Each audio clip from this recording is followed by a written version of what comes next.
El tema, que sería un tema interesante de empezar platicándolo con ustedes en lugar de yo aquí hablando, de educar para la incertidumbre es, ¿por qué creen ustedes que hay que educar para la incertidumbre? Si es que, si es que tenemos claro el tema de la incertidumbre. Obviamente, en aquellas épocas me imagino que una de las cuestiones que era fundamental en la escuela y en el crecimiento de la sociedad era esa certidumbre que teníamos siempre que lo que estábamos aprendiendo nos iba a ser útil para el futuro. Y el tema era si eso que aprendíamos nos daba incluso para poder vivir o no. Y ahora ¿será que puede ser, será que podemos hablar de certidumbre en la actualidad? En una situación tan particular como la que se vive en un país como el nuestro. Podemos hablar de incertidumbre desde el punto de vista educativo, certidumbre desde el punto de vista de la seguridad, certidumbre desde el punto de vista del crecimiento, certidumbre desde el punto de vista del trabajo, el que quieran, el que se les pueda ocurrir. Ese, sí, ese es. Y entonces, ¿por qué creen ustedes que es un tema que hay que tratarse? ¿Por qué pensarían ustedes que es un tema importante? ¿Qué es lo que piensan cuando escuchan incertidumbre? ¿Quién me puede decir? Unas 2 o 3 participaciones antes de empezar con esta cosa. ¿Quiénes pueden pensar que por qué educar para la incertidumbre es importante? Si es que hay que hacerlo. ¿O no debiéramos de preocuparnos para educar para la incertidumbre? Miren que es un tema sumamente importante y que es un aspecto al cual hay que ponerle como mucha atención por lo que se hace y por lo que nos corresponde en la actualidad. ¿O será que estamos equivocados? ¿Quién quiere decirme si eso no es importante educar para la incertidumbre? Puede estar a favor o puede estar en contra. No tengan pena, al fin y al cabo somos colegas. No hay una respuesta correcta, por favor, porque esa es otra cosa curiosa, todos queremos dar la respuesta correcta. No hay una respuesta correcta. Y entonces surge una duda sobre que si lo que estoy viendo en el aula me va a servir para el futuro. Y los docentes tenemos que unir la realidad social al contenido académico que estamos dando y cómo este contenido me va a servir en mi vida personal. ¿Sí está de acuerdo con el tema de la incertidumbre? Correcto, sí. La incertidumbre se da en todos los casos. En seguridad, no estoy seguro cómo voy a regresar. En salud, no sé si hoy en la tarde me va a dar un derrame, un ataque cardíaco. y entonces se da en la educación también. Yo lo siento en la educación cuando el alumno se pregunta, ¿lo que estoy recibiendo me va a servir o para qué me va a servir? Y es tarea del docente unir el contenido académico a la realidad social y personal del alumno para explicarle de qué forma puede utilizar este contenido en el tema, sí. Educar en la incertidumbre, pienso que sí, porque lo más seguro es la incertidumbre en nuestro tiempo, por los cambios tan vertiginosos que hay en la sociedad. Estamos viendo algo ahorita y ya mañana ya caducó, por ejemplo. Entonces sí es un reto muy grande. Alguien más que quiera emitir su opinión, no tengan pena, no sean miedosos, hombre. ¿Sí? Después quieren que sus alumnos participen y a ustedes les cuesta participar. Buenos días, yo sí estoy de acuerdo también en educar en la incertidumbre por la globalización y por las migraciones también.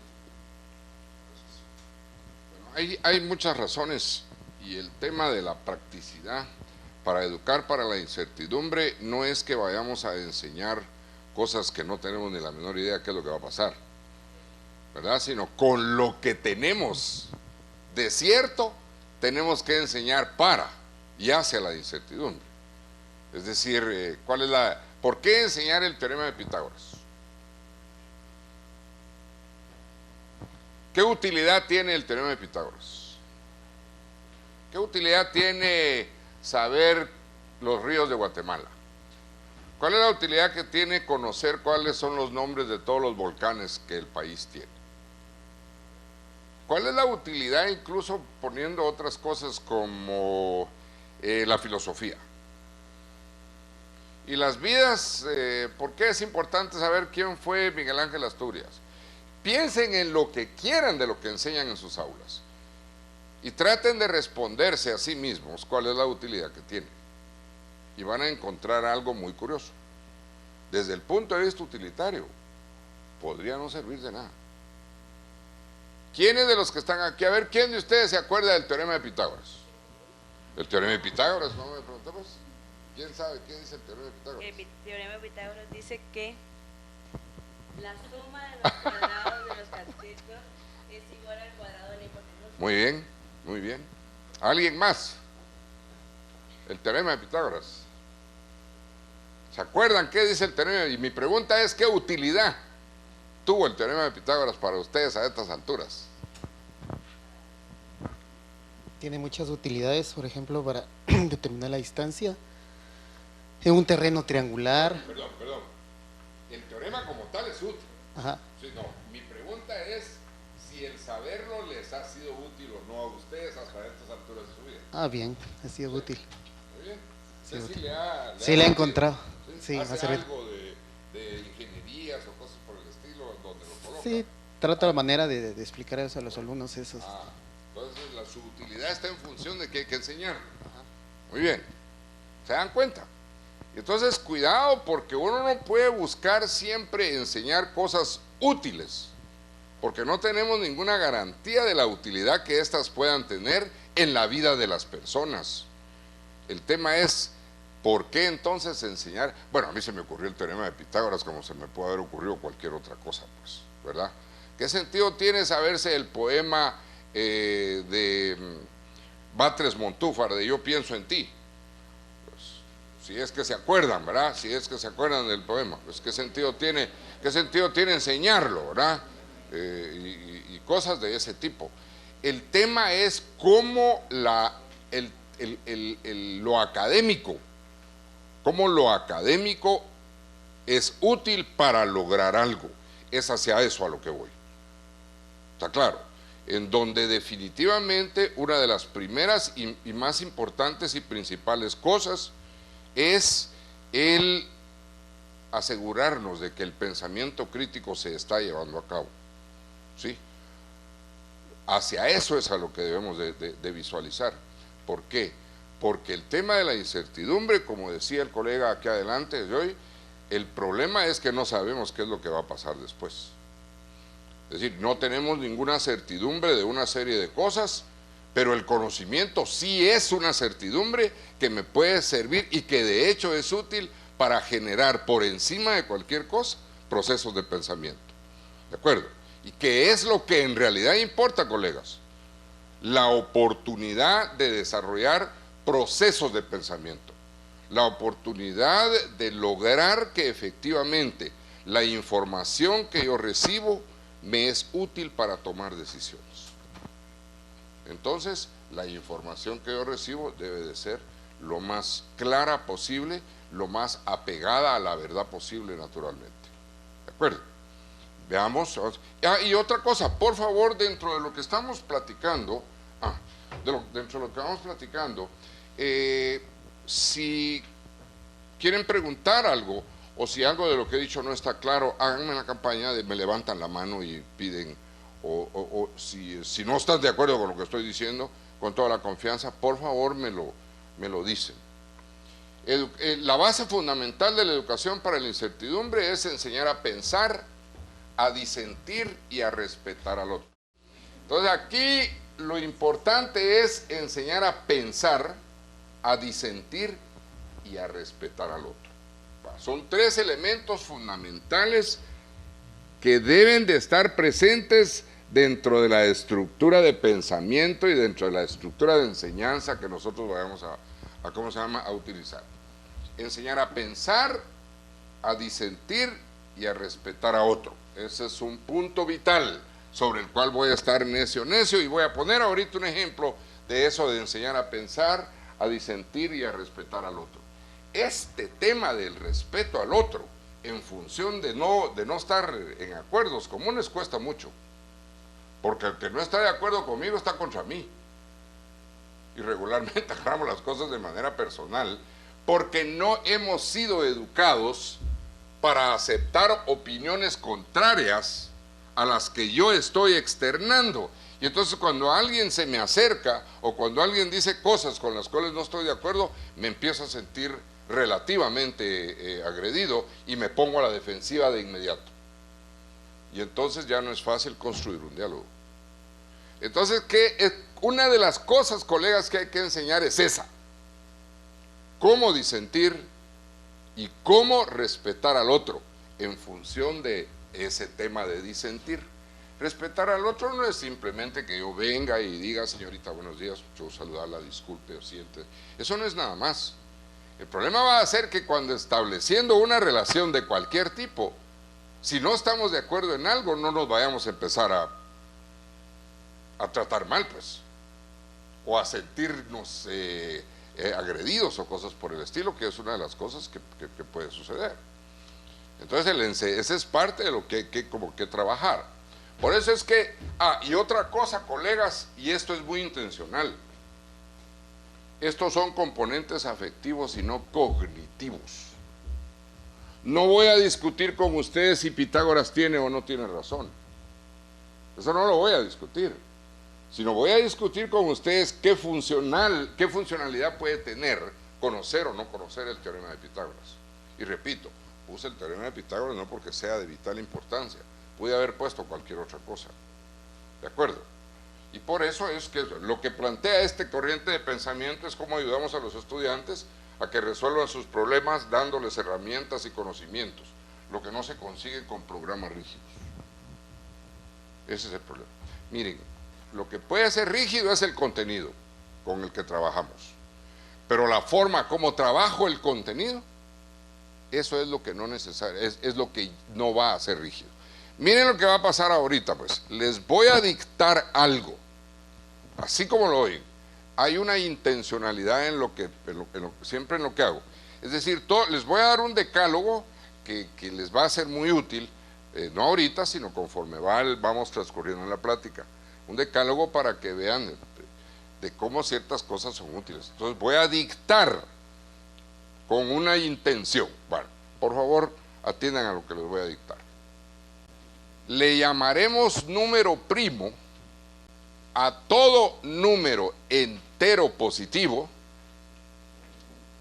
que, siendo distinto de la unidad, solo es divisible por sí mismo y por uno. Ojo con la discusión, pues. Bueno, primero, a ver, por favor, con toda la confianza. Claro que si no quieren, me dicen simplemente no. ¿De acuerdo? No, me abstengo. No tienen que contestarme, ni tampoco y si se equivocan, pues bueno, tampoco es malo, ¿verdad? Pero solo voy a pedir, a 3 de ustedes voy a pedir algo. Léame lo que escribió. Le llamaremos número primo a todo número entero positivo, que siendo distinto de la unidad, solo es divisible por él mismo y por uno. Le llamaremos número primo a todo número entero positivo, que siendo distinto de la unidad, solo es divisible por él mismo y uno. Le llamaremos número primo a todo número entero positivo, que siendo distinto de la unidad, solo es divisible por sí mismo y por uno. ¿Se dieron cuenta? Hay una palabra. Ya se dieron cuenta, ¿verdad? A ver, usted. Le llamaremos número primo a todo número entero positivo, que siendo distinto de la unidad, solo es divisible por sí mismo y por uno. ¿Cuál es la palabra? Muy bien. Bueno, ¿por qué le pido a los estudiantes que después de haberles dictado algo, me lo lean? ¿Cuál es el sentido de hacer eso? ¿Quién quiere emitir una opinión al respecto? ¿Por qué le pido a los estudiantes que me lean lo que les dicté? Exactamente. ¿Por qué lo hago? Para asegurarme como profesor de que lo que escribieron es lo que quiero que tengan escrito. ¿De acuerdo? ¿Cuántas líneas escribió usted? 2:30. 2:30, muy bien. ¿Usted cuántas líneas escribió? 4. 4 líneas. ¿Usted, profesor, cuántas líneas escribió? 3:30. 3:30. Si se dan cuenta, el dictadito no tiene, o alguien que haya escrito más de 4 líneas. ¿Cuántas escribió usted? 5 líneas, muy bien. Letra chiquitita y en una hoja de este tamaño. Está bien, está bien. ¿Y usted? 5:30. 5:30, letras grandototas en una hoja de tamaño común y corriente, ¿verdad? Bueno, el tema al que quiero llegar es que se den cuenta que el dictado, que lo que acabo de hacer en este momento, es una fuente de información. Lo dictado es una fuente de información. ¿De acuerdo? Y entonces, primer paso, ya después de que ya vimos por qué es que les pido. Debo estar seguro que todos escribieron correctamente. Menos mal que la palabra con la cual estábamos, que tenemos un disenso, si ustedes quieren llamarlo así, no es una palabra que influya en el sentido de lo que dice el dictado. A ver, ¿será necesario que le explique a los estudiantes qué quiere decir lo que se les dictó? Bueno, levanten la mano, ¿cuántos creen que se les debe de explicar? Bien levantada la mano, porfa, sí, pero sin temor. Lo más que puede pasar es que uno se equivoque. Muy bien, la mayoría o casi todos. Bueno. La pregunta es, primera pregunta, ¿es 8 un número primo? ¿Sí o no? Fíjense pues, miren, por favor, sí o no. No entrar en muchas explicaciones ni nada por el estilo. La pregunta es bien clara, muy concreta. ¿Es el 8 un número primo? ¿Sí o no? ¿Qué dice usted? Ella dice que no. Hay alguien que tiene una posición. Todos los estudiantes tienen derecho a equivocarse, decir sí, decir no o decirme paso. Y esa es y el estudiante tiene que tener esa libertad. ¿Estamos o no estamos? Bueno, ¿será primo? ¿Qué dice usted? ¿Es el 8 un número primo? ¿Sí o no? Sí. Sí, va. Ahí está. Ya 1 a 1 pues. Un sí, un no. ¿Usted qué dice? ¿Será 8 un número primo? Paz. ¿Está bien? Está requete bien. El estudiante tiene que tener la confianza de poder decir. Fíjense pues que yo les estoy diciendo, ¿verdad? Enseñar a pensar, enseñar a disentir, y con un ejemplo sencillo estoy provocando la cuestión. Ya dependerá de ustedes otro montón de cosas. A ver quién quiere decir. A ver, usted, profesor, ¿qué dice? ¿Es primo el número 8, sí o no? No, va. 2 a 1. 2 a 1. Maestra, ¿usted qué dice? No. 3 a 1. Si el que me dijo que sí quiere cambiar de opinión, tiene derecho. ¿Usted, profesor, qué dice? No. Muy bien. ¿Y usted? Bueno, la mayoría gana. ¿Sí o no? Pero cuidado, en estas cuestiones no se trata de democracia, porque es un aspecto eminentemente técnico. A ver, ¿por qué dice usted que no? Usted dijo que no. Sí dijo que no. ¿Por qué creen ustedes que no es un número primo? Porque no solo puede dividirse por sí mismo y por uno. Muy bien. ¿Cuáles otros lo dividen? 2, Ajá. 4. Muy bien. Lo que él acaba de hacer es un proceso de pensamiento que contrasta una definición con un problema. Pero yo no expliqué, profesor. Y todos me dijeron que había que explicar antes de. Y yo hice la pregunta antes de cualquier explicación. Sin embargo, me están contestando de manera correcta. Y él incluso argumentó el porqué de su respuesta. ¿Por qué no? Porque no es divisible solo por 1 y por 8, sino también por otros. Y le pedí que cuáles, y me dijo que 2 y 4, y tiene razón. Y eso está de acuerdo con la definición que escribieron, ¿sí o no? Sí. Entonces, vuelvo a repetir, es necesario explicarle a los estudiantes después de un dictadito de este tipo qué es lo que quiere decir el dictado, sí o no. A ver, ya cambiaron de opinión, por favor, fíjense pues, ya cambiaron de opinión. Va. Sí. Ya cambiaron de opinión. Ahí empiezo yo, ahora cómo me las arreglo, ¿verdad? ¿Qué debo de hacer? Bueno, miren pues, primero, obviamente como profesor tengo que estar seguro de que los estudiantes entienden las palabras que están en el dictado. Tienen que saber qué es divisibilidad, por ejemplo, porque si no saben qué es divisibilidad, van a tener tropiezo. ¿De acuerdo? Tienen que saber eso de divisible. ¿Sí? Bueno, y la segunda cosa que debo de estar plenamente seguro, y miren colegas, hay que hacer un esfuerzo pero tenaz por fortalecer ese tema. Yo tengo que estar seguro que mis estudiantes saben leer. Y leer en el estricto sentido de la palabra. ¿De acuerdo? Si mis estudiantes no saben qué es divisibilidad, debo de explicar, porque entonces sí no va a tener sentido la información. ¿De acuerdo? Entonces, cuando yo doy una información de este tipo, presupongo de manera apropiada que todas las palabras que se están utilizando en una definición, porque esa es una definición, no un concepto, ¿de acuerdo?, están debidamente entendidas. Sigamos con el enredo. Y entonces se van a dar cuenta que cada vez que quieran dar un sí o un no, van a referirse a la definición, porque lo que soporta la decisión que tomen es la definición. Y todo ese es un proceso de pensamiento, que es lo que como profesor trato constantemente de hacer en los estudiantes. A ver, sigamos en el ejercicio. ¿Es el 0 un número primo? Piénsenlo. La pregunta es 0 un número primo? ¿Sí o no? ¿Quién me quiere responder o voy preguntando así de lugar? ¿Quién quiere decir si 0 es o no un número primo? ¿Qué dicen mis colegas? Aquí adelante, ¿quién quiere decirme? ¿Es 0 un número primo? ¿Sí o no? Lo más que puede pasar es que me equivoque, ¿verdad? ¿Sí o no? ¿Usted qué dice? ¿Que sí es número primo? Sí. No. No es número primo. ¿Y puede darme una razón que respalde su decisión?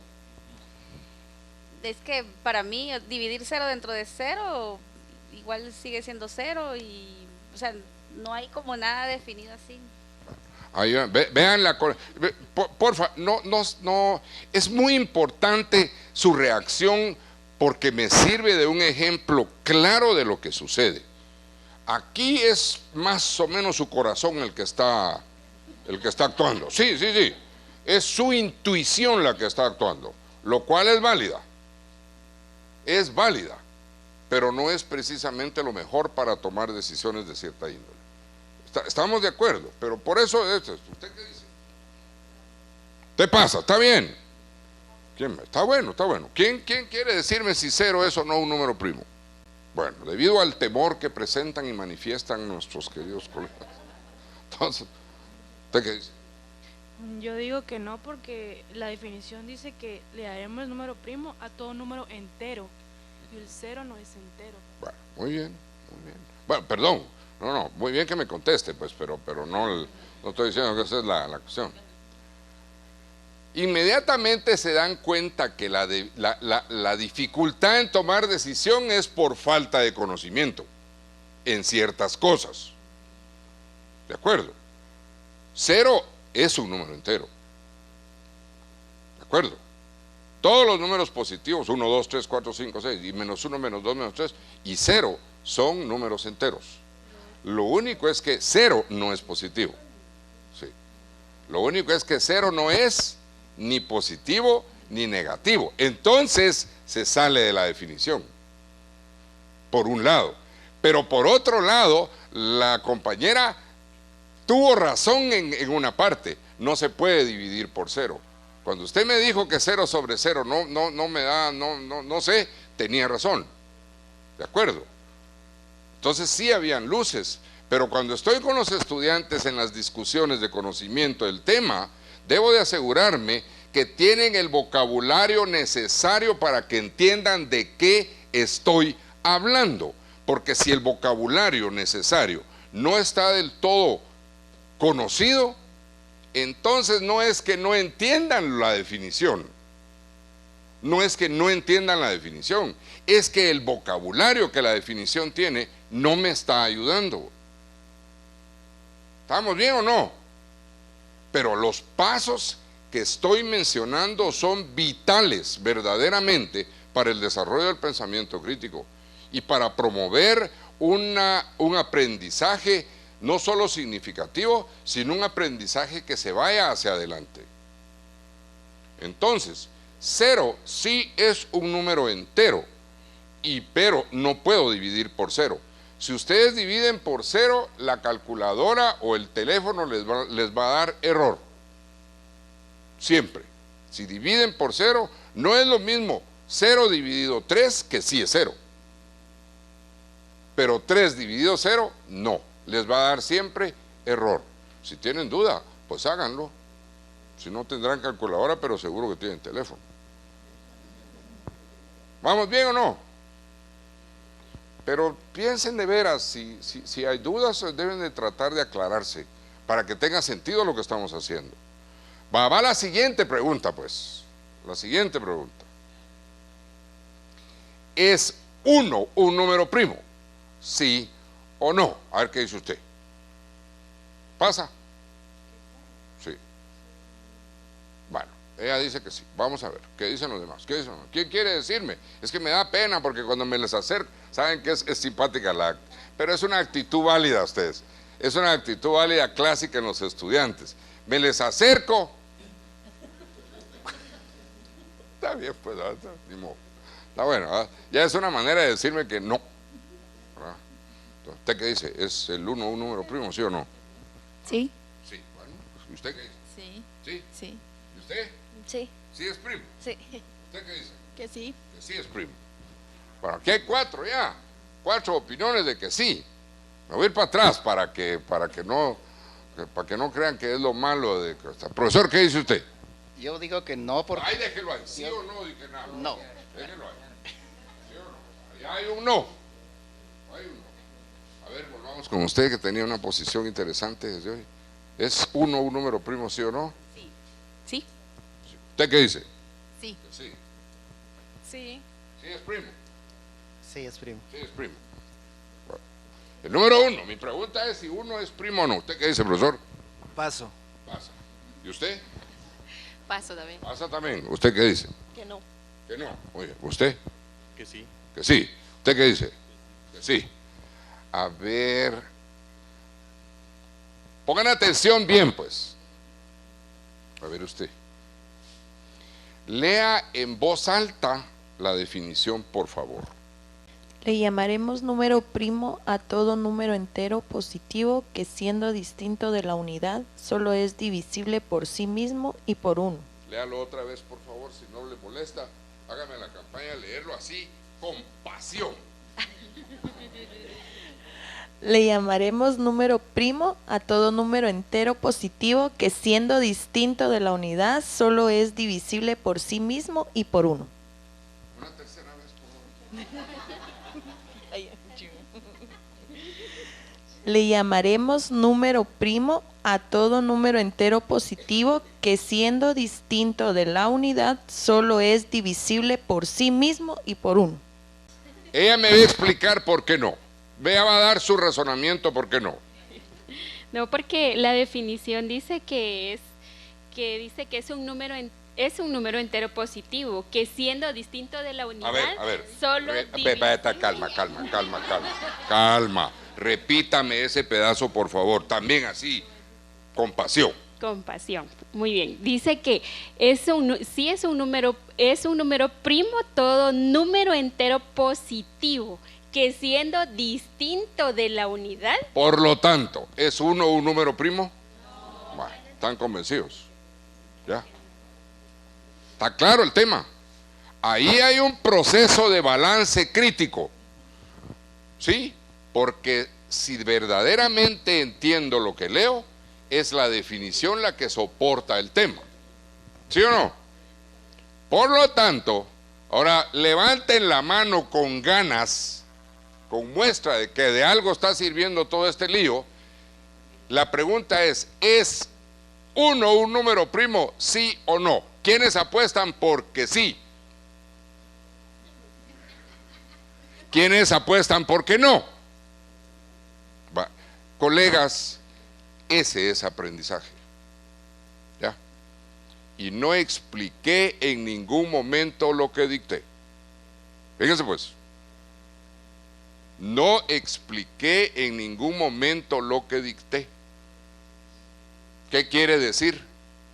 Que si la gente sabe leer y propicio la estrategia y la oportunidad para que lo que se les dictó funcione, la gente empieza a aprender. ¿Se dan cuenta? Es útil saber si el 1 es un número primo o no. ¿Para qué? Está bueno para un examen. Y si soy profesor de matemática, pues hay que saberlo. Pero en la vida no voy a ser ni mejor padre, ni peor padre, ni mejor hombre, ni peor hombre, ni más lindo, ni más feo, ni mejor ciudadano, ni peor ciudadano, si no sé la definición de número primo. Pero el proceso mediante el cual se ofreció la oportunidad de aprender lo que era el número primo, eso fue lo que importó. A ver, otra pregunta. ¿El número 3 es número primo, sí o no? ¿Es el número 3 un número primo? ¿Sí o no? Sí. Sí. Sí. Sí. Sí. Que sí.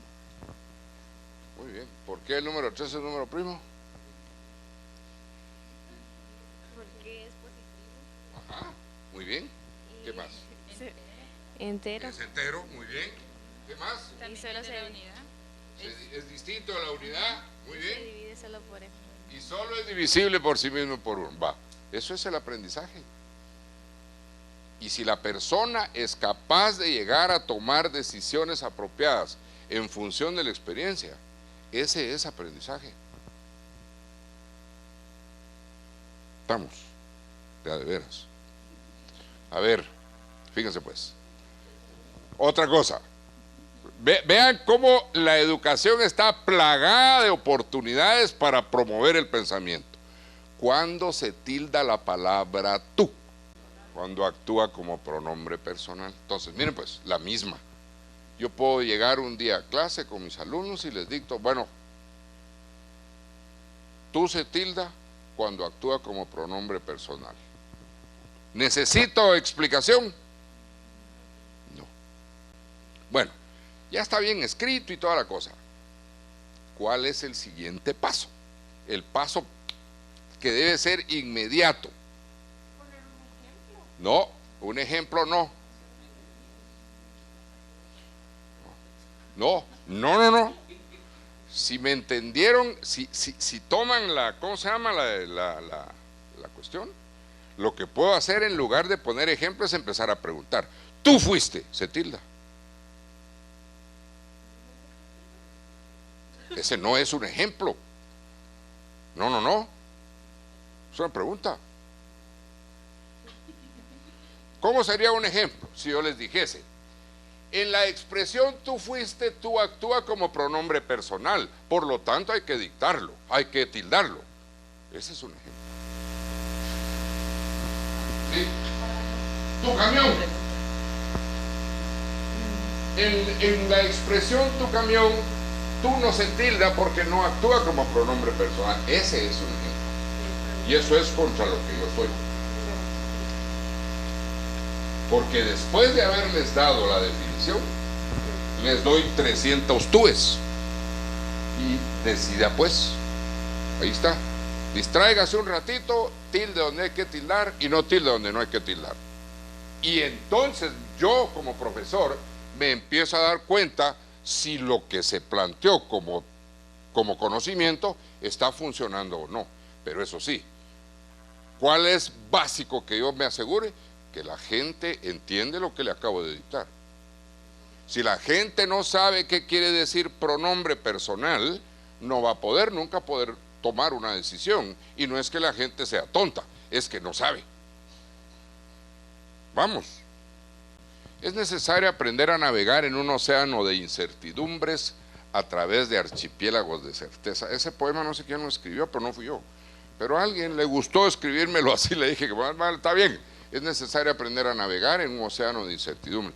Miren, aquí en el ejemplo, que no se ve muy bien, pero lo que quise poner acá, cuando hablamos de un mar a navegar en un océano a través de archipiélagos de certeza, es que la ecuación E igual a mc cuadrado es una certeza. La ley de la gravedad es una certeza. La forma que tiene el átomo es una certeza. 2 más 2 es igual a 4 es una certeza. H2O es una certeza, que es la molécula del agua. Todas estas cosas son certezas. Es decir, sí es importante el que yo tenga certezas cuando estoy aprendiendo, porque son esas certezas las que me ayudan a aprender otras cosas, ¿verdad? Pero son archipiélagos, es decir, son islas si ustedes quieren, a las cuales puedo llegar para resolver algún problema, pero navego en un mar de incertidumbre. Una cuestión dramática que el profesor me planteó fue, quién sabe si no hoy en la tarde no me da algo, ojalá no nos dé nada, pues, ¿verdad? Pero ahí está la posibilidad. ¿Estamos? Otro ejercicio de dictado. ¿Quieren otro ejercicio? Va, a ver pues. A ver, ahí va otro ejercicio de dictado. Entonces es para que, miren, quiero insistir en algo antes de otro dictadito. Ese tema de la educación tradicional es una pena, porque sirve de caballito de batalla para convencernos de que nada nos sale bien, porque la educación porque lo que hacemos es tradicional y no nos modernizamos. Ese es un gran cuento y lo puedo discutir en el plano que quiera. En el plano que quiera. Lo que sucede es que no hacemos un uso apropiado de las oportunidades que se tienen para enseñar algo como maestros. Eso sí, si en lugar de hacer cosas como las que acabamos de hacer, yo uso el periodo de 45 minutos dictando, la fregué, porque lo único que estoy consiguiendo son dos cosas: disciplina, porque nadie echa esta palabra, y que se ejerciten, ¿verdad? Puedo excusarme que lo que estoy haciendo es entrenándolos en psicomotricidad fina o gruesa o lo que quiera. Pero el tema de lo tradicional no es malo, es el uso que hacemos de las cosas tradicionales. Eso sí, no sé si saben, por ejemplo, que fue una gran noticia lo que hizo Francia en su sistema educativo hace poco. Regresaron a todo lo llamado tradicional, porque lo que llamaban moderno no les daba resultado. Entonces, de repente alguien les dice que en Finlandia ya no hay clases, que en Finlandia ya no se da matemática y que Finlandia tiene el mejor sistema educativo del mundo.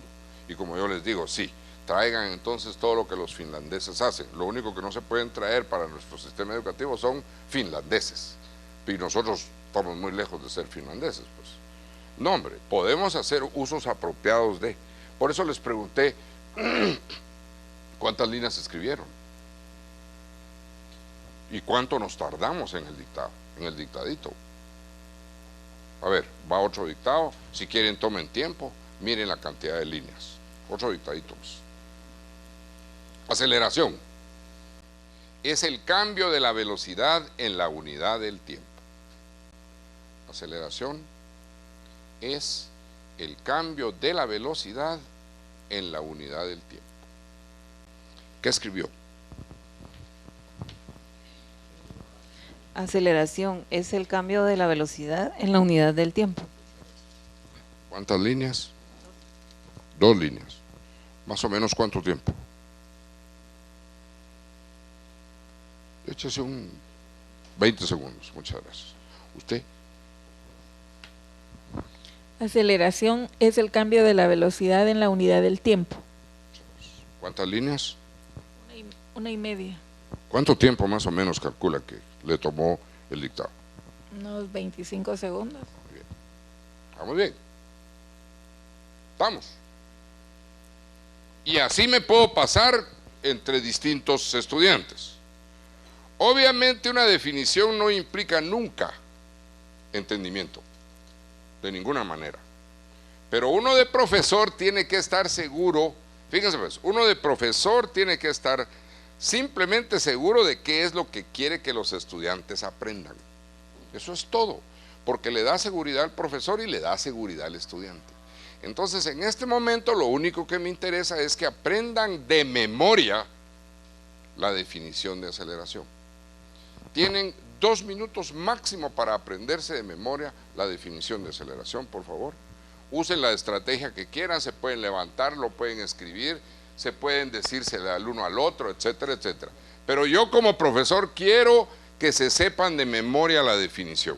Otra cosa terrible, imagínense ustedes, venir a la universidad para escuchar que me recomienden la memoria, qué grosería, ¿verdad? Puches. Y peor haber pagado, no sé cuánto les cobraron, ¿verdad? Pero qué barbaridad, ¿verdad?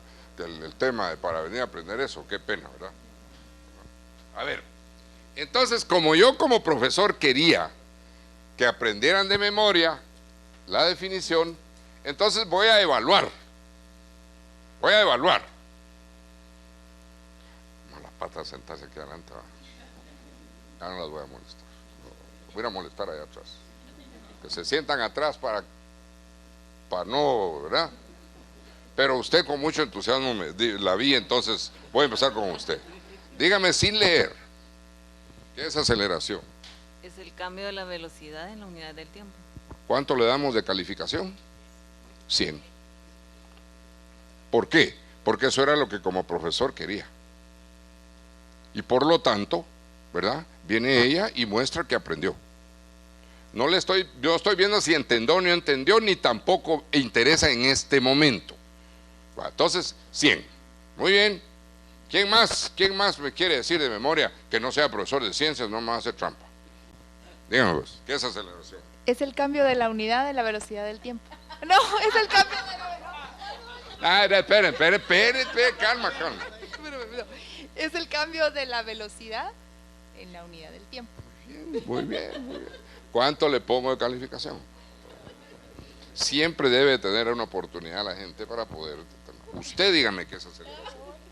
Es el cambio de la velocidad en la unidad de tiempo. Muy bien, ¿cuánto le damos de calificación? Sí. ¿Verdad? Profesor. Yo no quiero hacer trampa. Ah, bueno. ¿Por qué? Porque es profesor de física. Sí. Ah, muy bien. Entonces dígame si la definición es correcta o no, pues eso lo discutimos después. Ahorita vamos a ver. ¿Usted, profesor? Paso. Muy bien. ¿Quién más? ¿Usted, profesor? Soy matemático. Ah, no, está fregado. ¿Usted? Es el cambio de la velocidad en la unidad del tiempo. ¿Qué es el cambio de la velocidad en la unidad del tiempo? Aceleración. Muy bien. ¿Usted, profesor?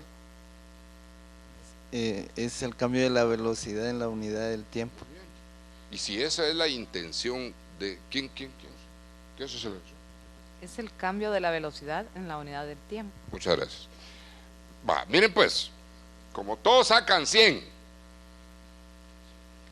¿cuál es el efecto que causa un 100 en el ánimo del estudiante? Es que hay que pensar en todo. ¿Cuál es el efecto de un 100 en el ánimo del estudiante? Sí. Pero en el ánimo del estudiante, ¿qué va causando? Motivación. Es eso. Alta autoestima. Exacto. Y si algo debemos de preocuparnos constantemente, colegas, es en ver cómo modificamos positivamente la autoestima que tiene el estudiante. Porque si hay buena autoestima, hay buen aprendizaje.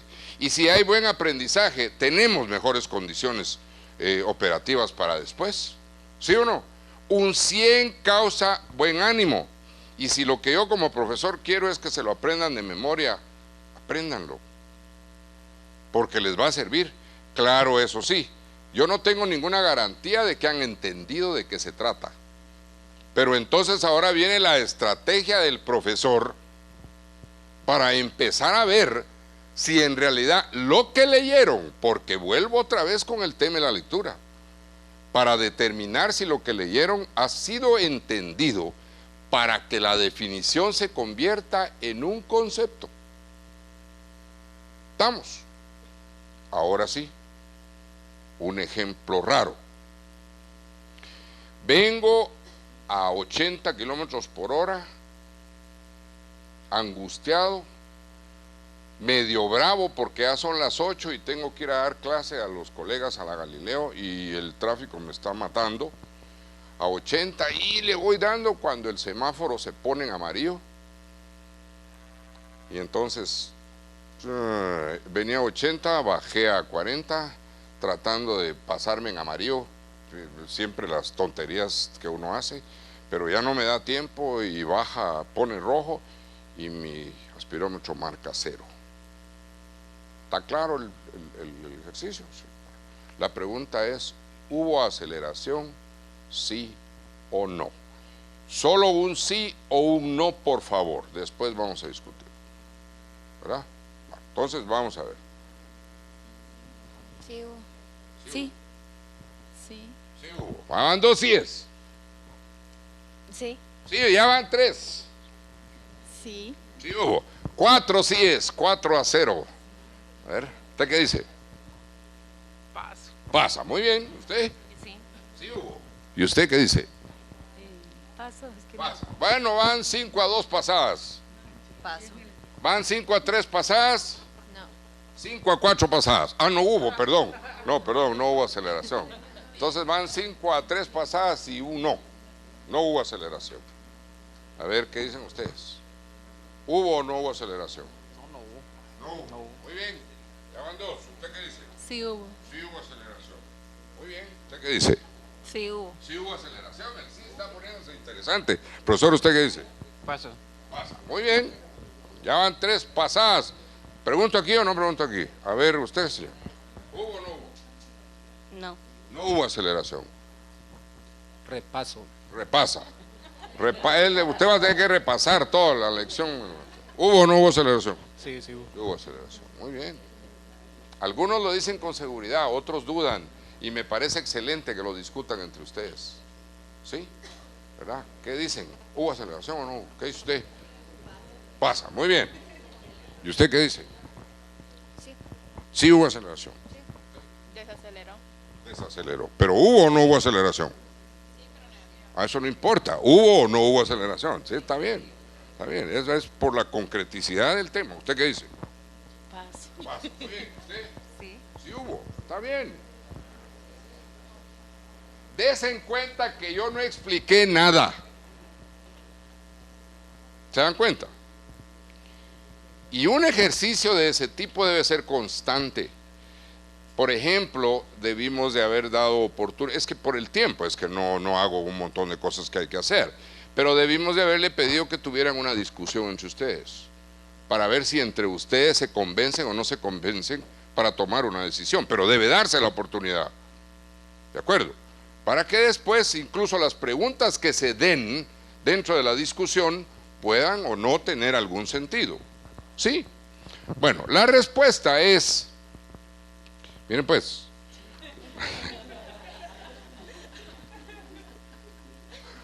tuvieron razón. Sí, tuvieron razón. Sí hay aceleración. ¿Y en qué me baso para dar un sí? En que cambió la velocidad, bajó. ¿Y el tiempo? No. ¿Cuál es mi punto de apoyo para dar mi respuesta?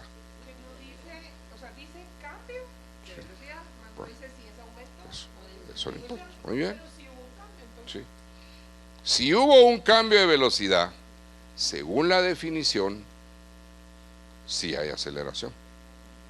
La definición dice, hay aceleración cuando hay un cambio de velocidad. Entonces, colegas, ¿se dan cuenta que la toma de la decisión está en función de la lectura? Desde luego que como profesor tengo que buscar siempre los momentos en donde la lectura fortalezca. Ahora, si yo les digo, yo pienso en ti, tú vives en mi mente sola, fija y sin tregua a toda hora. ¿Cómo se llama el poema? Yo pienso en ti. Puede ser.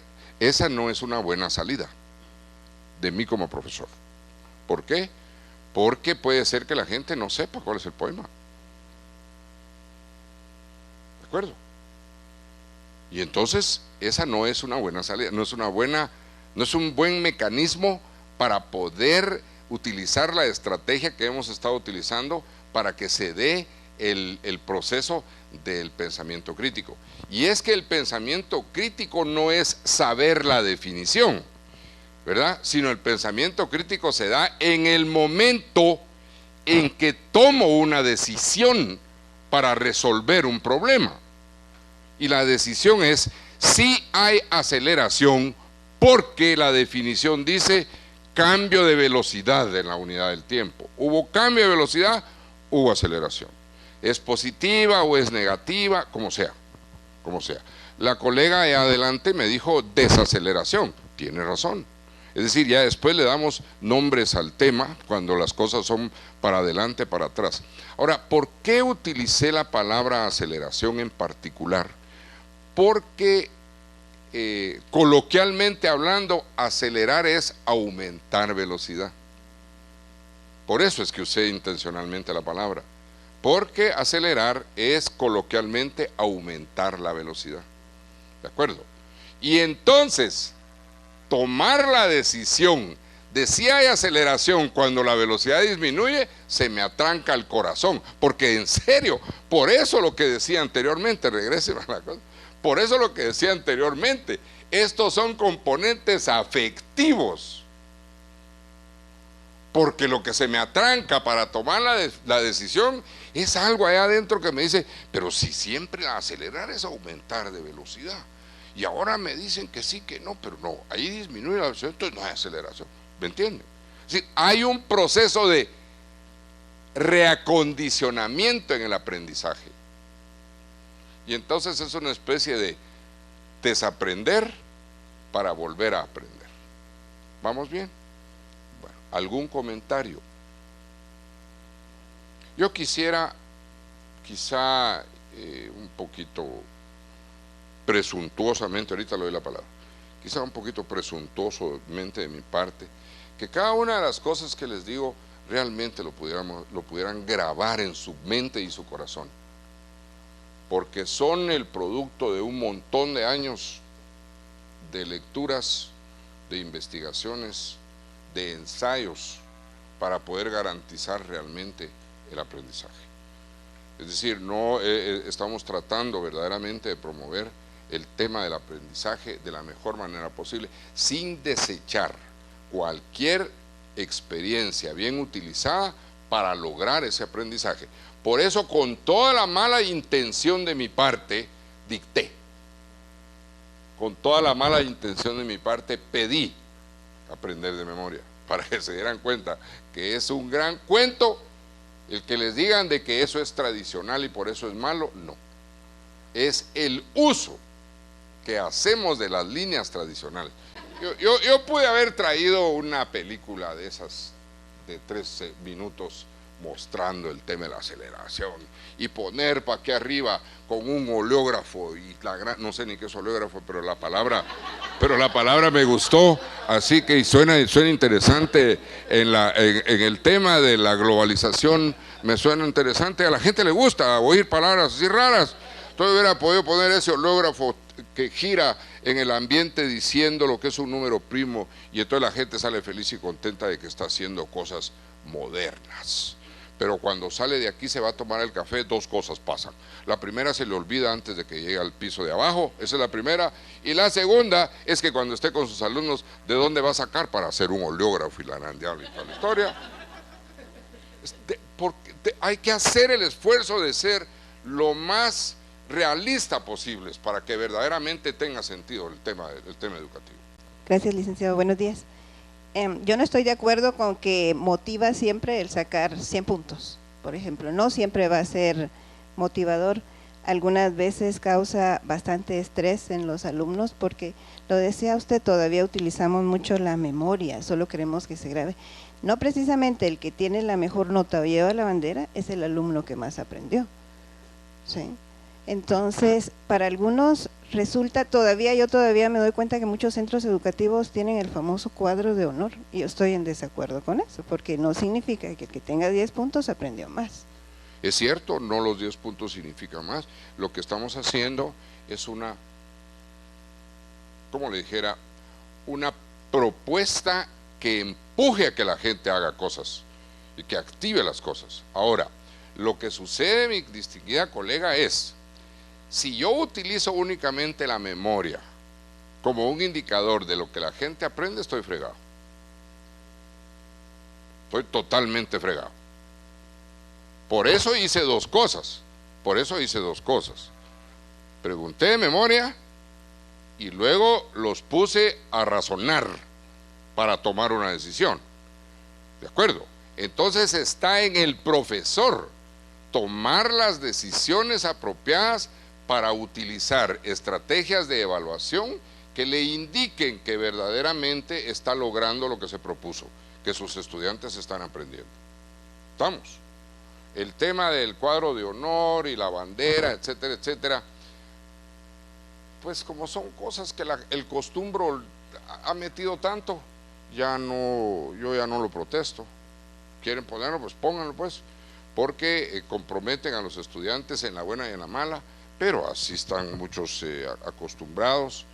La gente eso es lo que a veces le gusta, pero les insisto en que está en ustedes como docentes encontrar la mecánica mediante la cual ustedes se aseguren que ellos están aprendiendo y que ellos sepan que están aprendiendo. Pero eso está en usted, no en lo demás. Eso está tremendamente esfincado en usted. ¿Alguien más?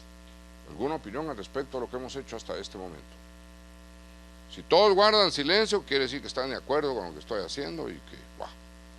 Bueno, miren esto, las cegueras del conocimiento, el error y la ilusión, porque también es cierto que el tema del conocimiento lamentablemente hace que la gente crea que porque sabe mucho puede resolver muchas cosas o hacer cosas, pero ahí lo que ustedes tienen es una playa, miren ese nivel de contaminación, es impresionante ese nivel de contaminación de esa playa, ¿verdad? Son todas las playas, muchas playas que están alrededor de nuestros países en América Central. Bueno, miren esto pues, uno de los problemas más que curiosamente se han quedado callados. Miren esto que es una maravilla y una pena. Aquí en Santa Cruz del Quiché nace el río, ¿qué río? El Motagua. Han hecho un montón de ríos, pero nace el río Motagua. Aquí nace.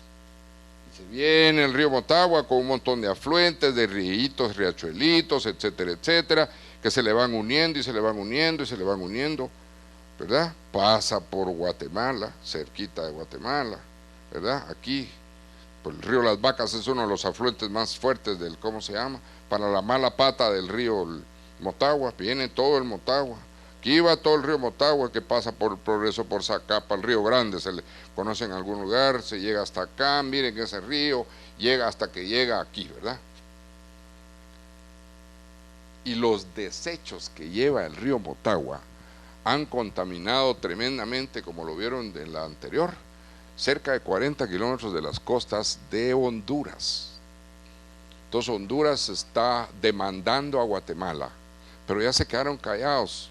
Yo estaba muy feliz y contento, mal guatemalteco, dicen los muchachos, porque la demanden. Porque eso que vieron ustedes atrás, eso son los desechos del río Motagua. Ahora regrese al anterior, por favor. Es aquí. Y contamina toda la playa. Es un desastre ecológico tremendo ahí. ¿Por qué? Por todo lo que pasa aquí, colegas.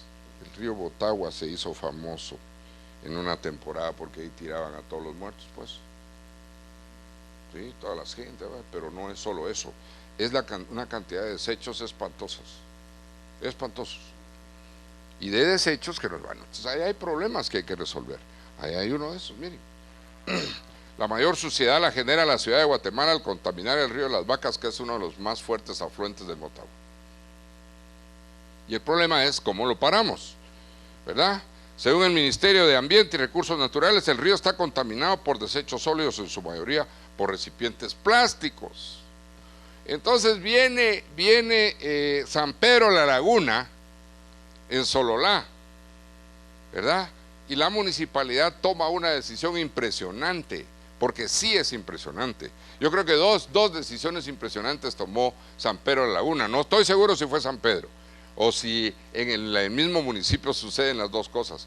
San Pedro de la Laguna prohíbe terminantemente el uso de cualquier envase de tipo plástico, bolsas o lo que sea, Duroport y cualquiera de esas cosas. Y además cierra todas las cantinas.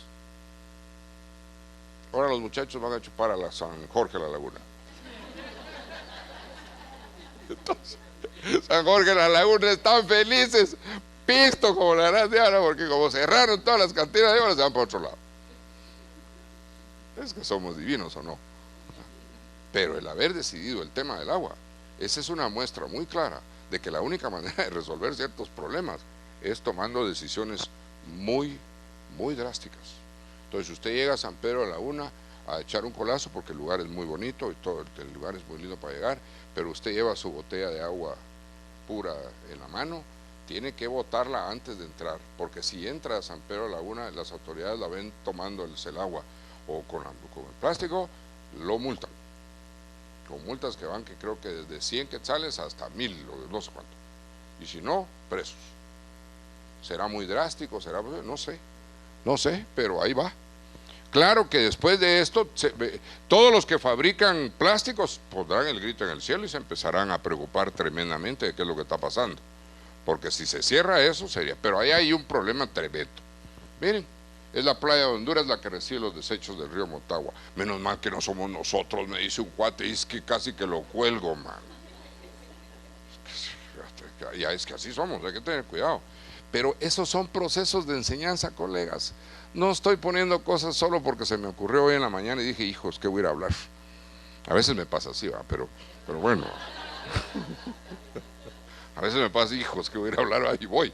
Pero no, le estoy poniendo cosas intencionalmente para que vean de qué se trata el tema, pues, ¿verdad?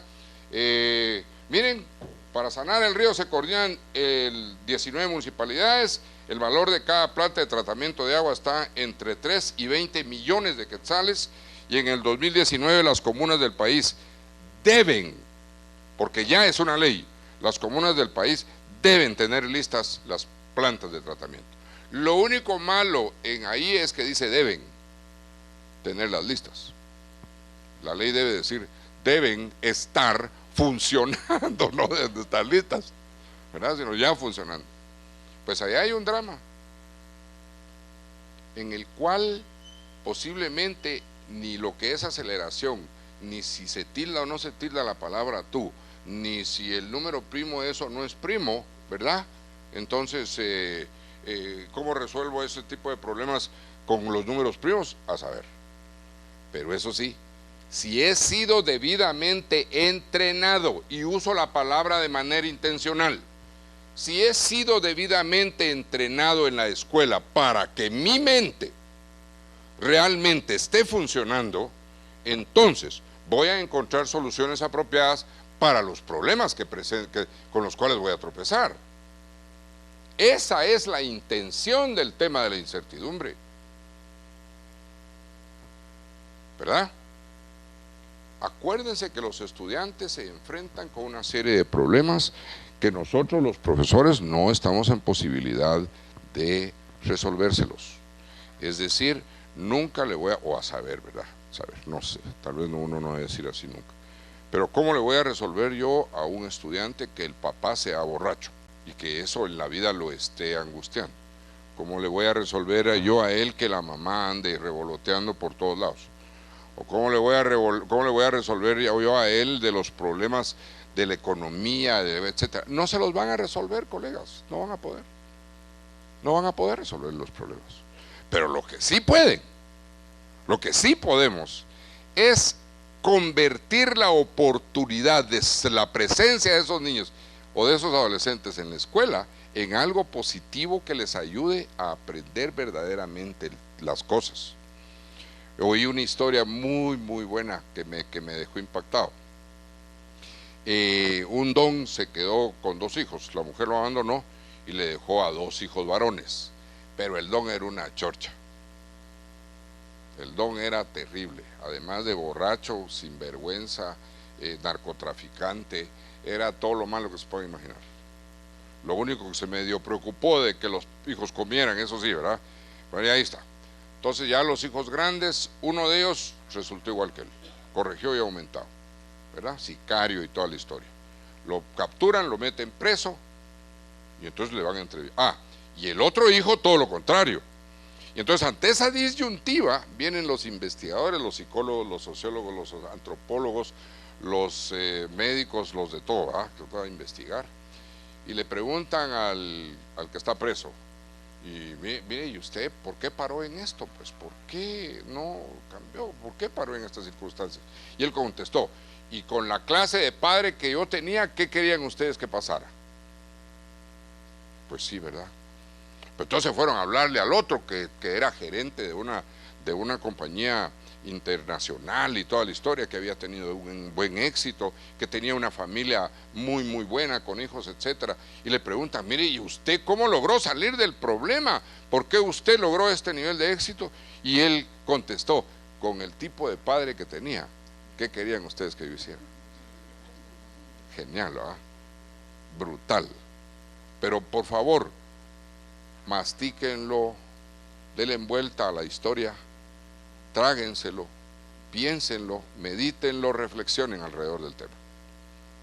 Hay cosas que no van a poder corregir y que lo único que sí está en la obligación nuestra como docentes es en propiciar oportunidades que permitan que esos muchachos, hombres, mujeres, niños, adolescentes, etcétera, se sientan satisfechos de estar en la escuela.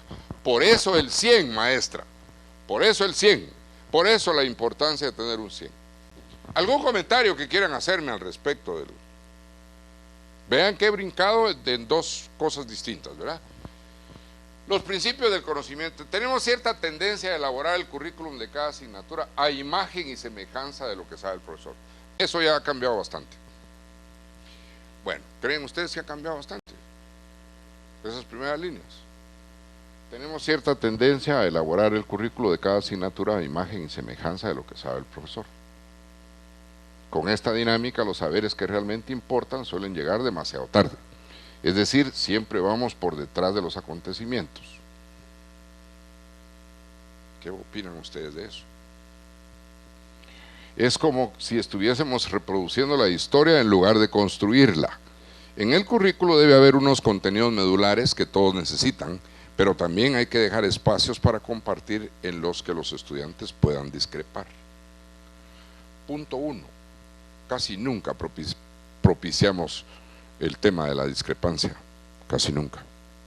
Punto 2, sí es cierto que que hay una tendencia a elaborar los currículums de las asignaturas en función de lo que sabe el profesor. ¿Por qué decimos eso? Porque son profesores los que lo hacen, pues ni modo, son nuestros colegas los que están metidos en eso, o nosotros mismos.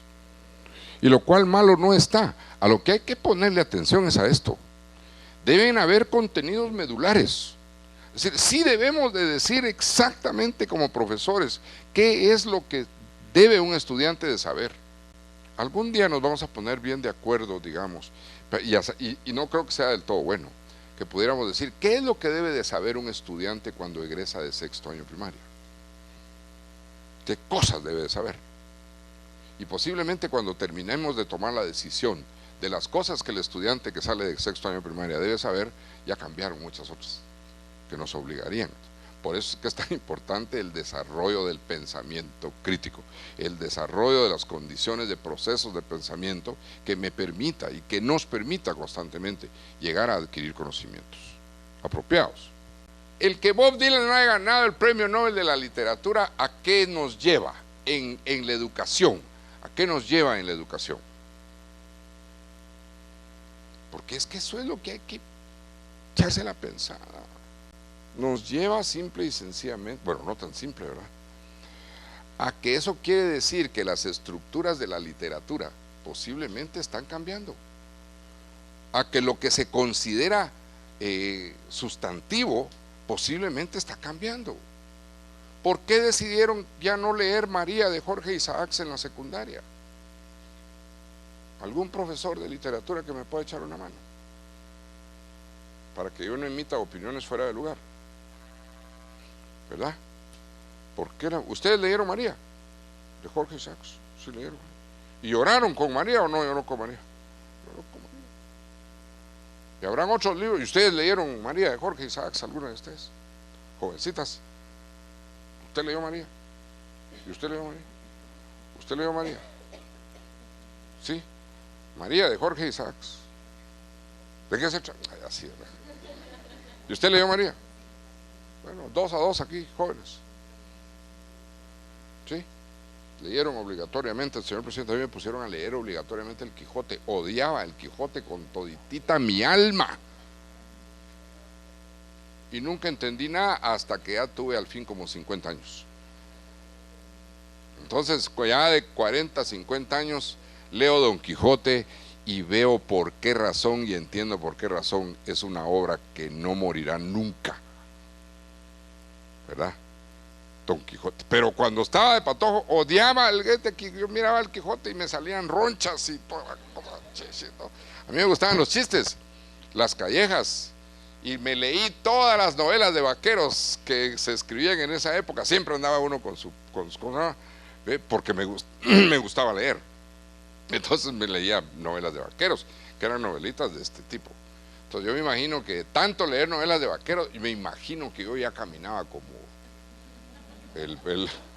caminaba así a mero el vaquero, ¿verdad? De tanto leer con mi sombrero. Nunca me puse sombrero, ¿verdad? Pero bueno, los jeans y toda la historia.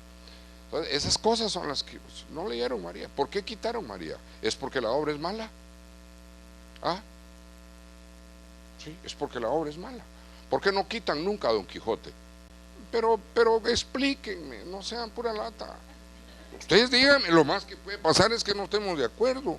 En el caso de María, creo que se vivía como de forma muy tradicional, la forma tan romántica de enamorarse, que en nuestros tiempos pues ha cambiado, ¿verdad? En el caso de las chicas su pensamiento es diferente.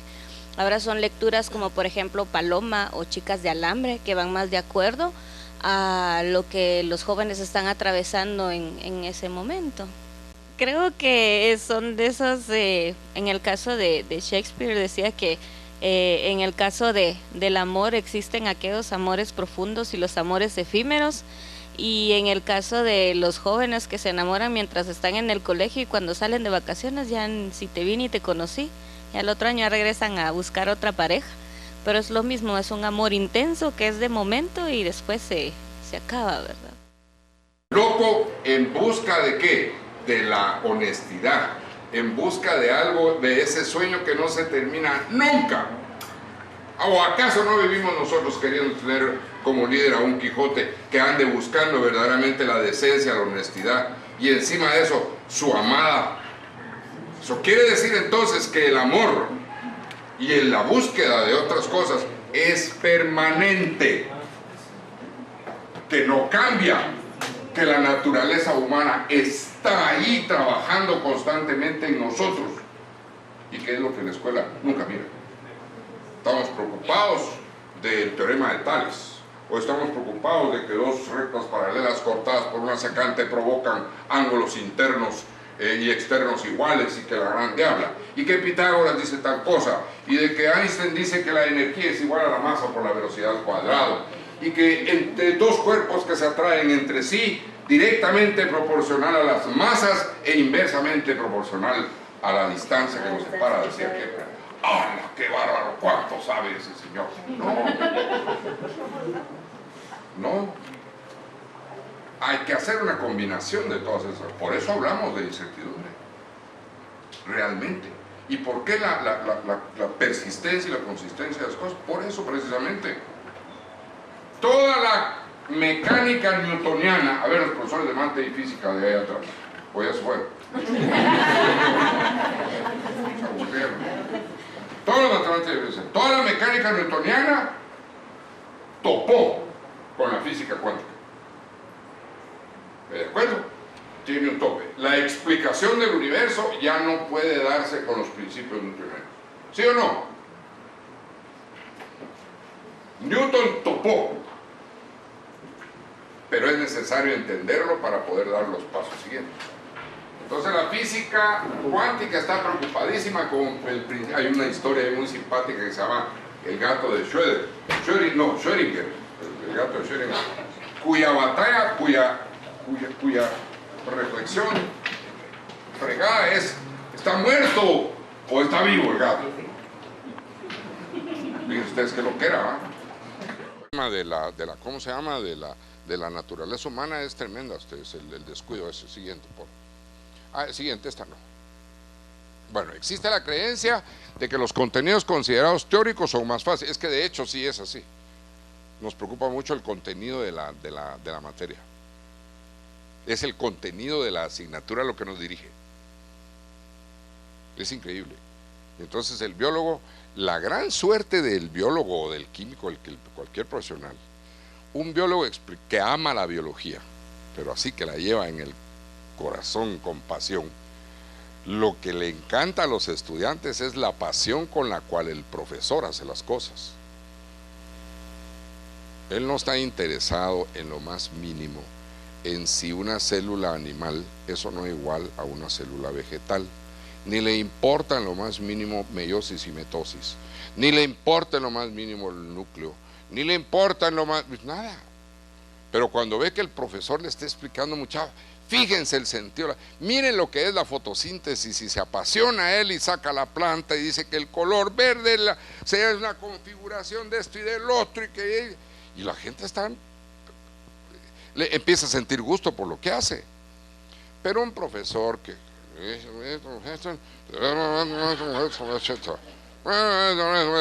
y les pone un YouTube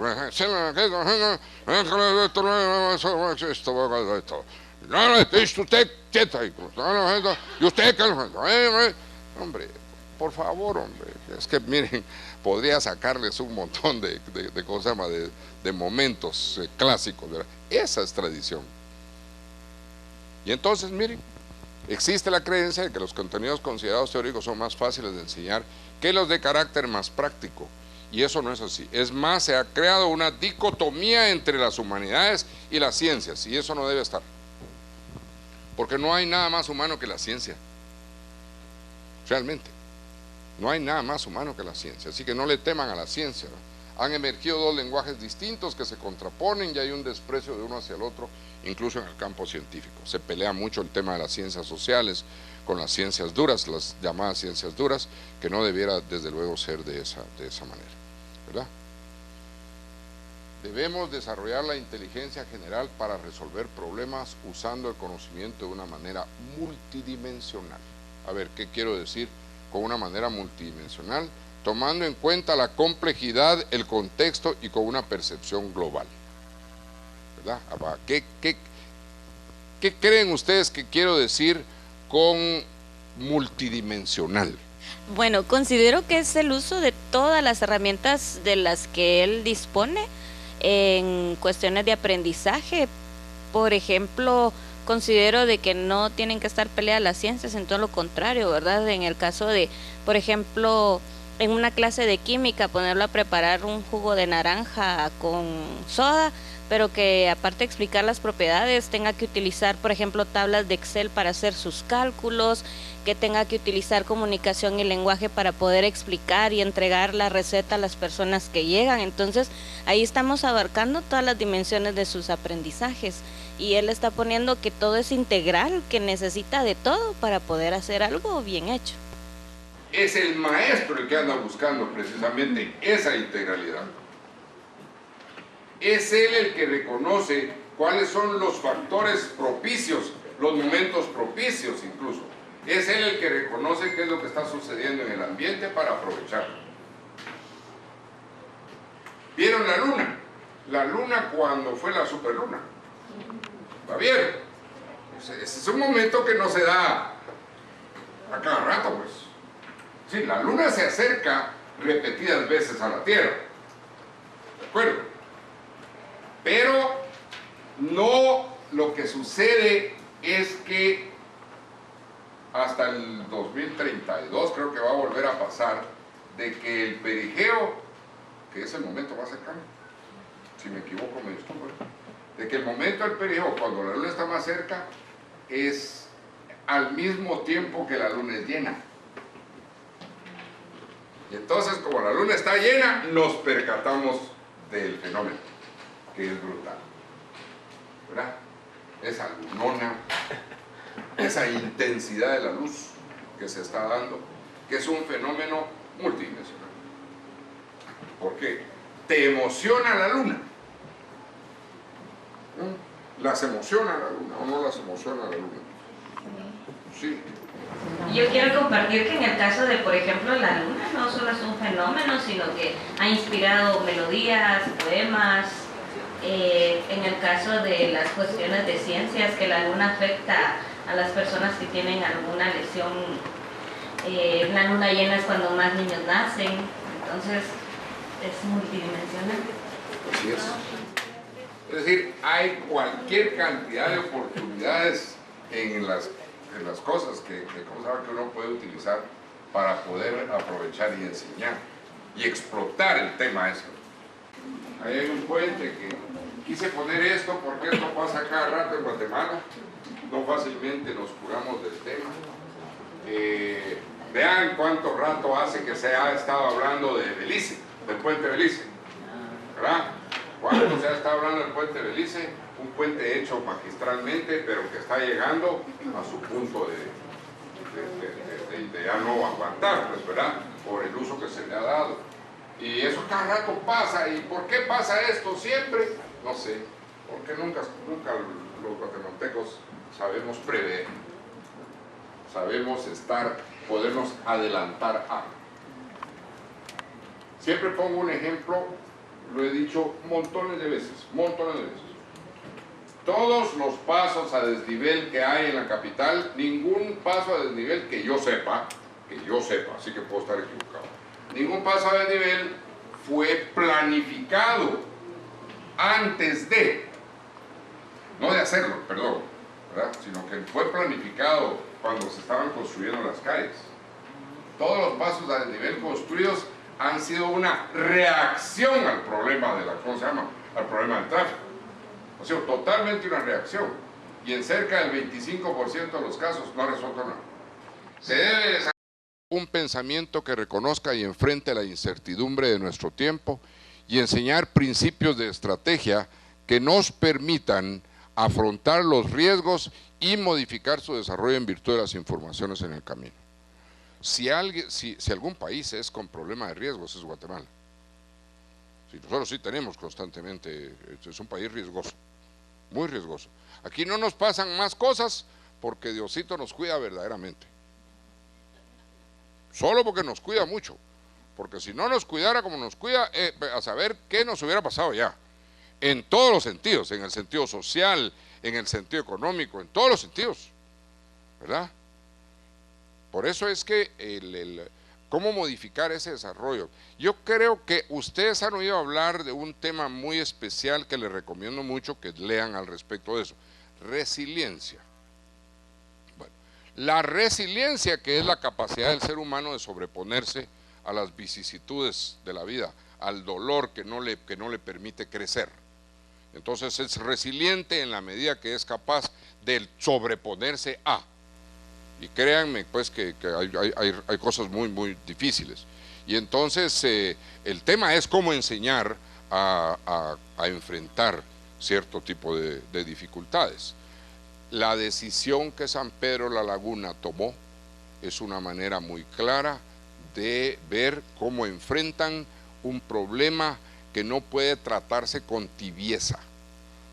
Porque ellos dijeron, la única manera de resolver esto de la contaminación por plástico es prohibirlos. No, ¿por qué? Porque si no lo hacemos de manera drástica, siempre van a haber plásticos, ¿verdad? Contaminando constantemente el tema. Y eso es lo complicado, lo terriblemente delicado. Al siguiente, porfa. Ese no. Es que regrésemelo un momentito, pues no se mira muy bien, pero era el basurero de la zona 3. Es una foto del basurero de la zona 3 que ya colapsó, ya llegó a su límite. ¿Saben ustedes, por ejemplo, que la basura produce gas metano? Y que entonces la basura puede tener un incendio perenne, ¿verdad? Que lo logran controlar por ahogo de oxígeno. Y esas son ciencias, y eso es saber, y eso es estar como pensando. Y lo más impresionante es que por debajo de ese basurero, de ese gran basurero, ahí va el río y nada lo tapa. Allí va socavando y socavando y socavando. Es impresionante lo que la naturaleza hace, y lo que es realmente impresionante, como para poder estar constantemente investigando. La educación está demasiado fragmentada. Primero la segmentamos por niveles, preprimaria, primaria, ¿cómo se llama? Básicos, diversificados, y universidad. Y luego tenemos puentes artificiales entre unas y otras etapas, ¿verdad? Que pasa de sexto, pasa. Ahora dicen que cuarto primaria es un año problemático y es el momento de no sé qué cosas. Ya no me acuerdo qué dicen los psicólogos del tema. Pero ahí está, a eso me refiero. De este modo deja de ser un continuum. Debemos crear un modelo en el que se comparta teoría y práctica y se conciba como un proceso a lo largo de la vida. ¿Saben ustedes cuál es el error más grande del tema educativo? Que nadie va a querer aceptar, ni yo tampoco.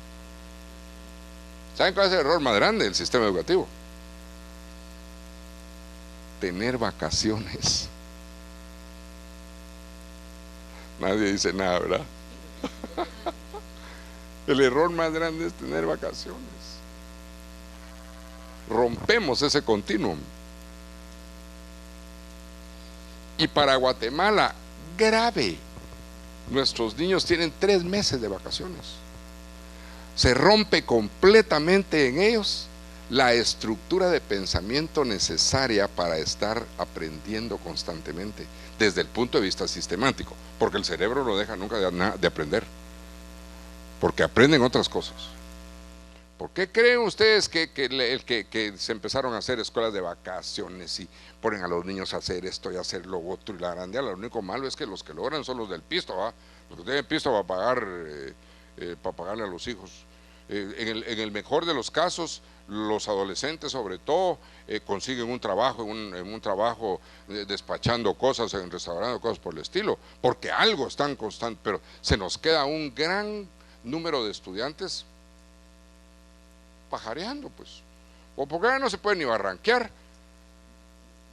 En aquellas épocas nosotros barranqueábamos y era alegrísimo y unas aventuras. Gracias a Dios nunca nos pasó nada, nunca. Pero ahora yo no permitiría nunca que mis nietos, no lo hice con mis hijos tampoco, mucho menos con mis nietos, para que vayan a barranquear o algo por el estilo sin que uno no esté ojo al Cristo. Fíjense cómo todas las cosas cambiaron. Porque mientras que yo me moví a pie y en camioneta, en aquello, o sea, cuando las... Ay Dios, no eran ni proyectos ustedes, ni por donde pasó, ¿verdad? En la actualidad no. En la actualidad no. Dios guarde. Entonces todos esos son procesos sociales que están de una manera u otra dando las pautas para el tema educativo. Por eso es que es tan importante el tema del respeto. De veras, respetarnos entre nosotros es una garantía de sobrevivencia, hombre, ¿por qué no me lo entienden? Respetarnos los unos a los otros es la garantía de la sobrevivencia. Mientras menos respeto sentamos por los demás, me vale madre, perdone la expresión, lo que le pueda pasar al vecino. ¿Y qué hace la educación contra eso? Fregamos. Y les cuento una cosa, yo soy profesor de matemática y física. Me he dedicado mucho al área de matemática, y es mucho eso. Y en cierta medida uno siente rico, porque 2 más 2 es 4. Si usted es de izquierda, de derecha, de medio izquierda, de derecha, eso no importa, porque 2 más 2 es igual a 4. Allá usted con lo que quiere pensar. ¿Sí o no? Si le gusta Luis Miguel o le gusta José José, no, porque ya José y Luis Miguel ya son viejos, ¿verdad? ¿Cuáles son los actuales? Ricky Martin, no, ya también es veterano. Uchis, digo que Justin Bieber, ¿verdad? Entonces ya, ¿quién? Ellos son los que despiertan, ¿verdad? Juan Luis Guerra, pues, va, ese todavía está echando punta, ¿verdad? Sí, Chayanne ya no. Otro todavía, para los viejitos. Yo soy de la generación de los Beatles, que han causado, que causaron lo que causaron y que todavía lo siguen causando. Elvis Presley, Bill Haley, ¿verdad? Pedro Infante, Jorge Negrete, los meros, ¿verdad? Eran terribles con sus canciones. Hay una canción buenísima que dice: ¿qué te ha dado esa mujer que te tiene tan engreído? Y ahora es de cha-cha-cha y no sé cómo, la canción esa, ¿eh? O aquella canción de: si te vienen a contar cositas malas de mí, manda a todos a volar y diles que yo no fui. Esa canción es viejísima, es de los años 40 y era la canción que cantaba Pedro Infante con Jorge Negrete. Aquí la pregunta de nuevo es: ¿por qué? ¿Por qué se sostienen en el tiempo esas cosas? ¿Verdad? ¿Qué es lo que hacen? Pero ahora pues se cantan otras cosas, ni modo. Por eso es que debemos de crear un modelo en el que se comparta teoría y práctica y que se conciba como un proceso a lo largo de la vida. Y eso está en manos de ustedes, en manos de los docentes. La siguiente. Ya vamos a terminar. En época de crisis debemos aprovechar este periodo de dificultades para formarnos más. Esto me dio, después de que estaba escribiendo, o ya no me acuerdo si lo escribí yo o no sé. Pero en época de crisis deberíamos de aprovechar este periodo de dificultades para formarnos más y mejor, administrar con criterios de escasez y buscar relaciones de solidaridad entre la gente. Y de repente me pongo a decir: ¿y cuándo no hemos estado en épocas de crisis? ¿Cuándo? Es una constante. A saber si no es bueno. Yo diría que tal vez que sí es bueno que nos mantengamos así. Tenemos que parar un consumo tan exagerado. Y aquí vuelvo a la teoría de la incertidumbre. Es necesario aprender de la experiencia, caer en la cuenta de que nada es seguro y que ante problemas de tanta gravedad necesitamos soluciones ingeniosas, lo cual no se consigue con una educación rígida. Toda la problemática que el país vive, el tema de la pobreza, la extrema pobreza, el tema económico, las condiciones del tráfico, si un problema es realmente serio, y que tampoco se me ocurre en qué momento, si un problema es realmente serio, es el tema del tráfico vehicular, no el tráfico de drogas, que ese ya que te va. Sí. ¿Se han dado ustedes cuenta el ingenio de las personas con el tema de la droga? Para pasar droga de uno a otro. Las cosas que hacen para pasarlo es impresionante. Hasta submarinos han construido. No, el ingenio humano es impresionante. Es tremendo.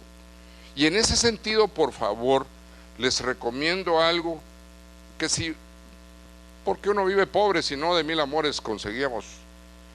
Hay un libro que no deben dejar de leer que se llama El valor de educar, de Fernando Savater. Por favor, léanlo.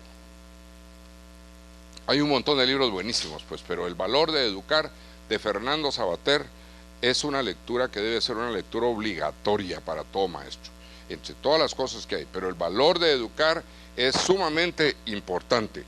Léanlo, por favor. Creo que está en línea. Creo que ya está en línea. Está en las ventas de libros usados y además está en línea. Ya se enojó conmigo la maestra. Vale. Está en línea, ¿verdad? Y entonces creo que ahí está en PDF y lo pueden bajar de ahí. Pero si lo pueden tener en físico, me parece mucho mejor, ¿verdad? Si pueden adquirir el libro para que podamos discutir algo sobre soluciones ingeniosas, lo cual no se consigue con una educación rígida. ¿De acuerdo? Por favor, preguntas, comentarios y observaciones. Felicitaciones a todos, gracias por lo que hacen por Guatemala. Esta es la primera parte, todavía me quedan unos minutos antes de que me hagan señas allá atrás, todavía, calma, porque todavía tengo que dar el decálogo. Bueno, preguntas, comentarios antes de pasar a la siguiente etapa, porfa.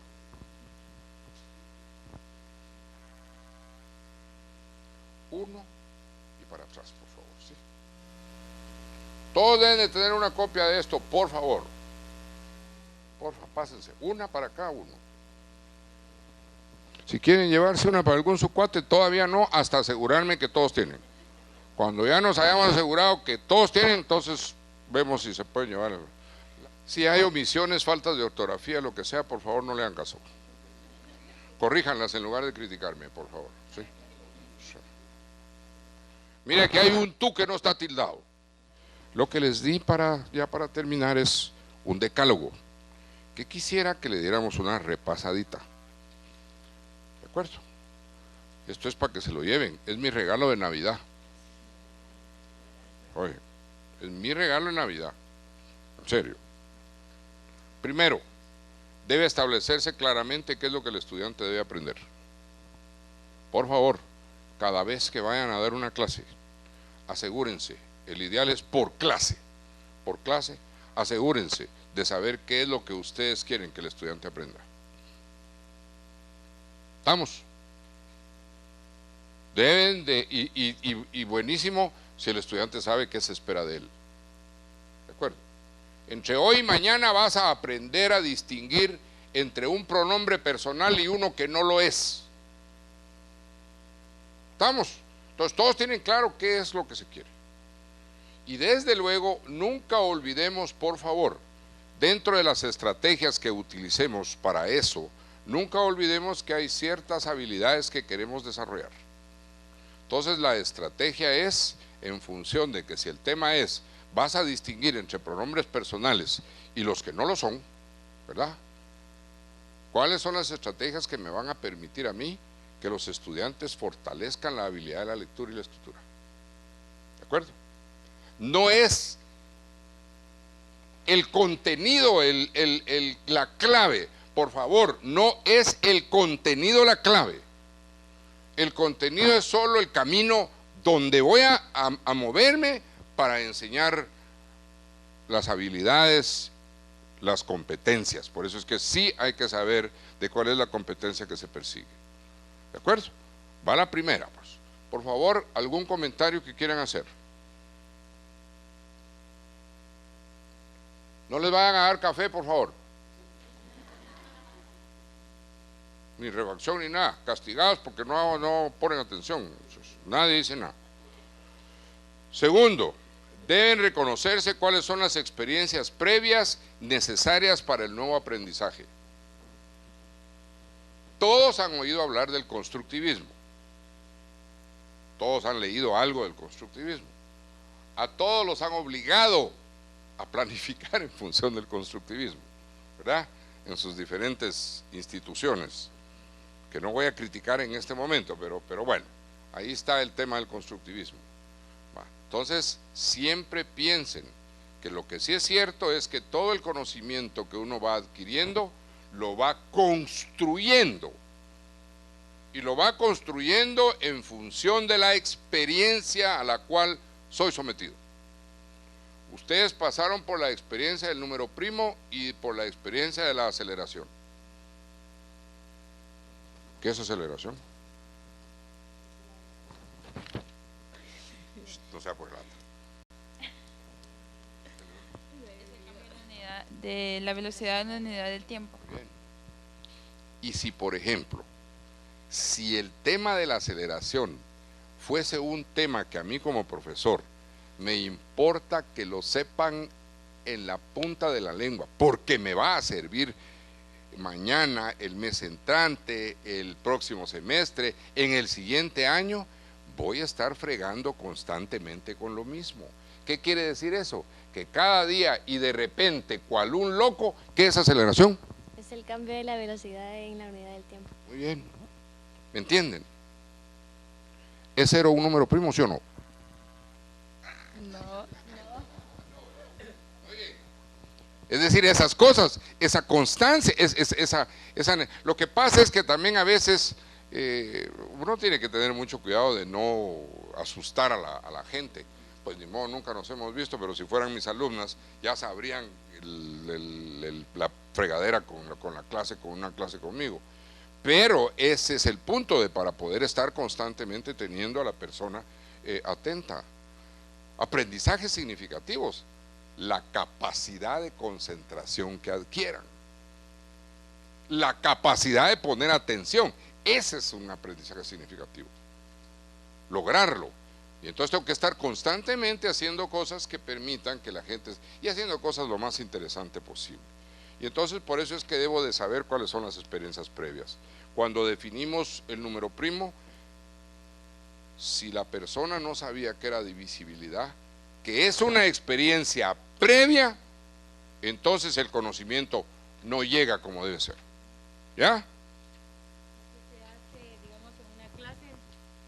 Y que se hace en una clase cuando entra el catedrático, digamos, a dar un tema con el que no tienen, los estudiantes no tienen experiencias previas o no tienen conocimientos en los que pueda anclar este nuevo tema. Como el profesor sabe cuáles son los conocimientos previos o las experiencias previas que necesita, si no las tiene, las debe propiciar. Las debe propiciar. Él no puede dar una definición de número primo si no está seguro que saben qué es divisibilidad, porque si no, no le van a aprender. ¿De acuerdo? O en el caso, digamos, del nivel primario, cuando los estudiantes, los niños pasan a segundo primaria y no saben leer ni escribir. Si no saben leer y escribir, ¿qué hay que hacer? Señales a leer y escribir. No hay de otra. Pues sí, pero es que eso no me toca en segundo. Cuando alguien me dice así, me dan ganas, yo no sé, me da de todo. Me da de todo, pero si no, es que tiene que saber leer y escribir. Y si el niño pasó de primero a segundo sin saber leer y escribir, ¿qué querés? ¿Que lo regrese primero? Pues qué barbaridad. Qué barbaridad. Porque si yo tengo a mi hijo normal, eso sí, ¿verdad? Bajo condiciones normales, y se supone que en primero debe de aprender a leer y a escribir, y llega a segundo y no sabe leer y escribir, y llega a tercero y no sabe leer y escribir, debo de ver qué hago con los maestros. Pero eso hay que resolverlo, no es una opinión nada más crítica, es que hay que resolverlo. Los niños están viniendo a segundo sin saber leer y escribir, entonces reorganicemos entonces el currículum. ¿Qué es lo que están haciendo en primero entonces? Ah, bueno, si me estás diciendo que en primero solo A, B, C, D, F, G, H, I, J, K, entonces yo ya sé con qué vienen para que yo pueda echarme adelante.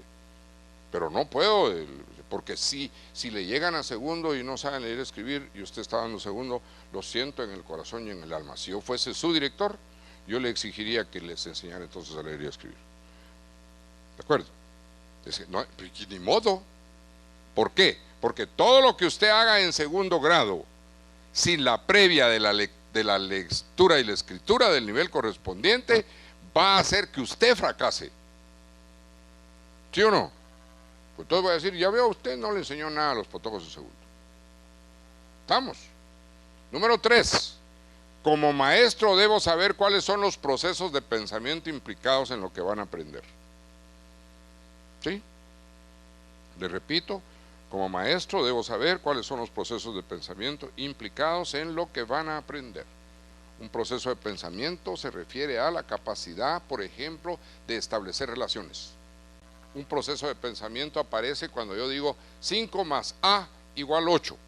¿Cuánto vale A?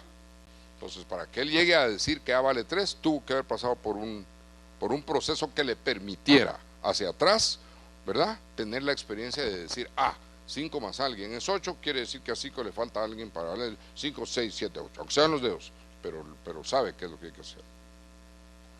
En el 4, debo reconocer que viene después, cómo se utilizará lo que aprendió hoy para lo que viene mañana. Es decir, todo lo que estoy haciendo en ese momento va a ser útil para. ¿Por qué? Porque cuando le toque el año entrante va a tener que ir haciendo cosas y más cosas y más cosas. Uno de los errores más grandes que se han cometido, que creo que a la fecha se han corregido bastante, es la jerarquía operacional. Esa jerarquía operacional es genial. Por ejemplo, 5 más 4 por 3. Y la gente dice mucho que 5 más 4 es 9 por 3, 27. ¿Sí? No toma en cuenta la jerarquía. Y ese es un error terrible, porque cuando pasan a hacer álgebras y cuando tienen que tomar decisiones sobre cierto aspecto, no logran, porque no aprendieron bien el simple y sencillo hecho de la jerarquía operacional. 5. Debo diseñar o utilizar métodos múltiples que se ajusten a las necesidades y condiciones de los estudiantes. Eso no tiene mucha explicación. Debo tener un programa de evaluación constante que me indique el nivel de logro que estoy teniendo. Una de las cosas que han tenido mucho éxito en las investigaciones que hemos hecho, que realmente han tenido mucho éxito, que la gente no muy los hace, son las pruebas cortas. ¿Qué quiere decir una prueba corta? Las pruebas cortas son las que clase lunes, clase martes, clase miércoles, prueba el jueves. no necesariamente un examen de lápiz y papel, pero alguna experiencia de cualquier índole que mida el nivel de aprendizaje que se está teniendo de esos lunes, martes y miércoles. ¿De acuerdo? Porque eso le indica a uno cómo va verdaderamente el nivel de aprendizaje. Entonces deben de haber dos cosas.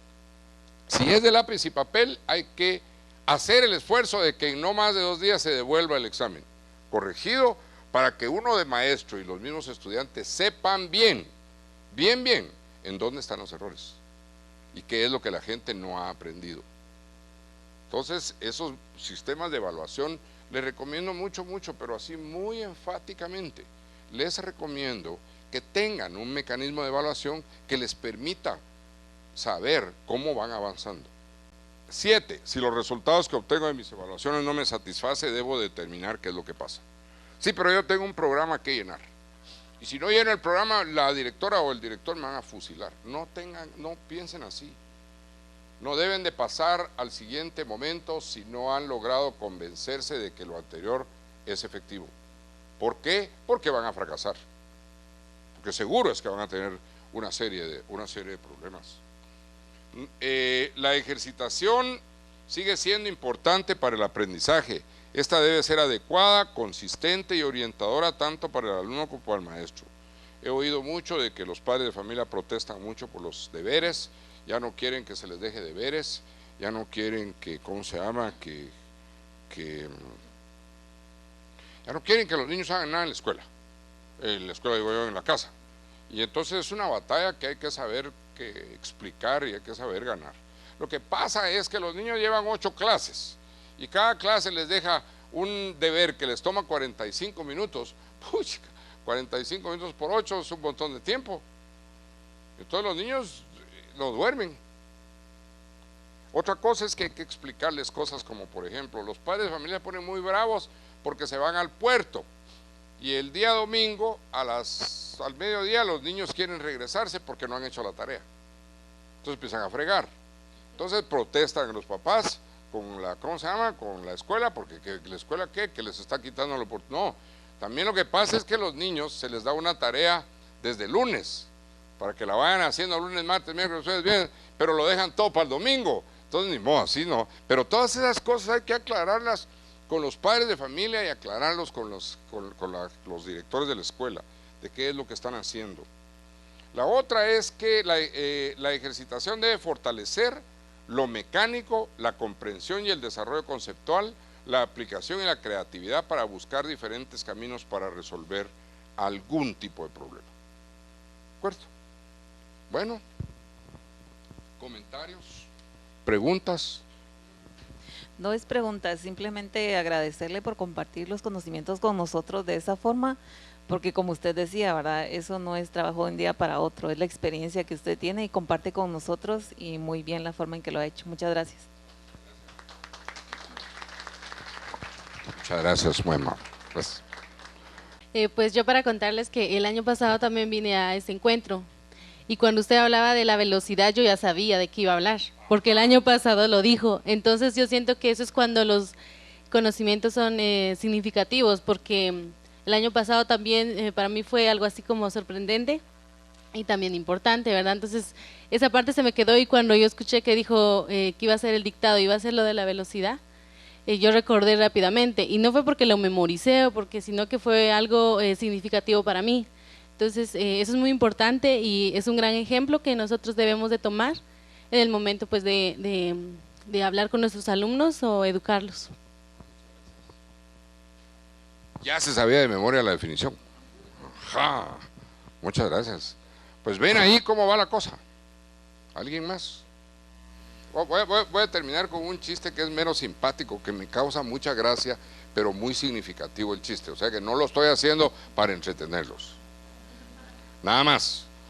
Pero es que ese chiste me causa tanta gracia. Dice que ahí reflexionan alrededor del chiste, que después voy a venir a comentárselo y a ver. Es que hubo una convención de haraganes, esos haraganazos.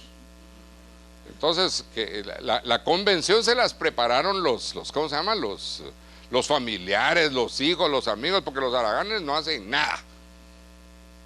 Entonces, pero están tratando de ver si cambian y hay una gran convención de haraganes. Y entonces, pues, les llegan a dar conferencias al estilo de las cestas para tratar de que se les sube el ánimo y toda la historia, ¿no? Y los oyen, y al final, la última de las conferencias, es un sacerdote el que habla y les explica el tema de la pereza y todo un montón de cosas. Entonces uno de los dones del club de haraganes levanta la mano y le dice: mire, padre, nosotros tenemos una duda existencial profunda que tal vez usted no la puede resolver. Díjoles: ¿y cuál es esa duda? Cuando nos muramos, padre, ¿nos vamos a ir al cielo o van a venir por nosotros? El haragán no hay para dónde, ¿verdad? Que tengan un buen día, que la pasen bien. Feliz Navidad, felices Pascuas, felices fiestas y que la pasen bien con su familia. Oye, que les vaya bien, pues.